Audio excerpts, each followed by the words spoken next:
Hi, Eddie here for RepX Dental and Ortho Extreme and Mastering the Art of Scheduling.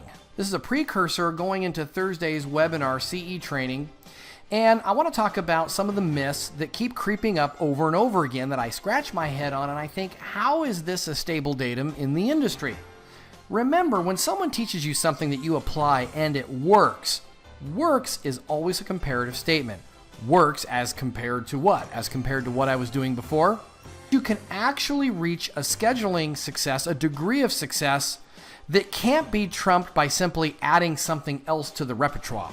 So let's talk about these 7 myths and we will see you Thursday. Scheduling myth number 1.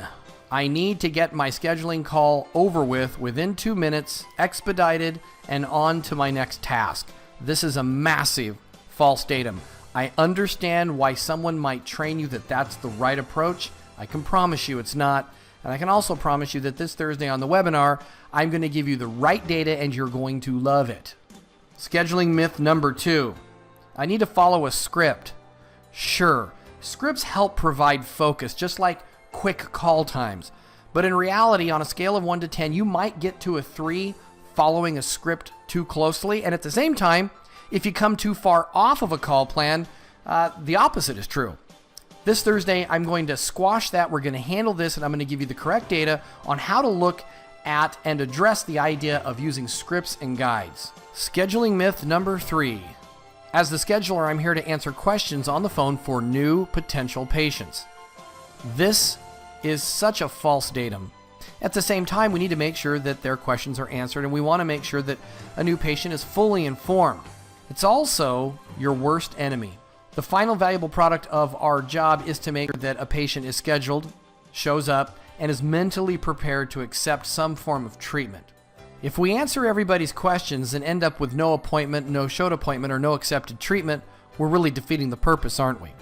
So on Thursday, I'm going to show you a way to handle questions while keeping and maintaining total control of the call that results in an actual scheduled, shown, and prepped appointment. Scheduling myth number 4.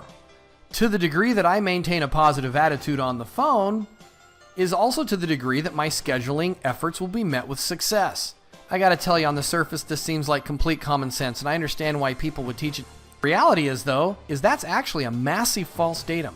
On Thursday, I'm going to expose exactly why that is, and I'm going to teach you the correct way to look at attitude and personality as it relates to the task of scheduling. And I promise you, the minute you hear this, you're going to feel like, man, how did I not know this all along? You're going to have a real cognition, and it's going to change your practice life permanently. Scheduling myth number 5. Our prospective new patient is going to consider scheduling an appointment for treatment or an exam and get back to us at a later date. 2 things there. Number 1, they're not thinking about it, at least not in the way you think they are. Number 2, they're probably not going to get back to us either, although sometimes they do. There's an exact science that covers a scale between confusion and certainty, how a patient gets stuck there, and it inhibits them from making a decision. They get left in confusion, you get left in mystery, and on Thursday we're going to cover how you can be a cause rather than the effect of situations just like that happen in the practice every single day. Scheduling myth number 6. The key to higher appointment show rates is to make sure that we're making our appointment confirmation calls, sending out emails and text messages. Now, should we be doing that? Of course, always.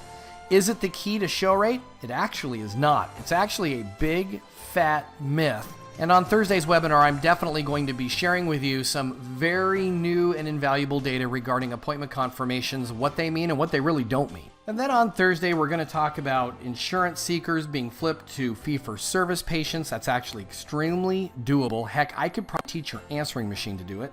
Speaking of answering machines and voicemails, your practice voicemail is actually wreaking havoc with your show rate. And on Thursday, I'm also going to cover why that is. And we're also going to cover some amazing insights on how to leave a voicemail message for a new patient that will ensure that they call you back even if they're being contacted by 5 other practices, going beyond tips and tricks, going beyond the simple idea of saying to them that the doctor had asked you to call. And we're going to explore techniques and methodologies that go so far beyond anything you've ever been taught, and I'm excited. And we'll see you on Thursday, 5:30 p.m. Pacific Standard Time. Open up your computer, log into the meeting a few minutes early so that you have time to adjust. We have about 2,000 registered practices right now. GoToMeeting only holds 1,000 attendees, so we're already double booked. We will see you Thursday, 5:30 Pacific Standard Time.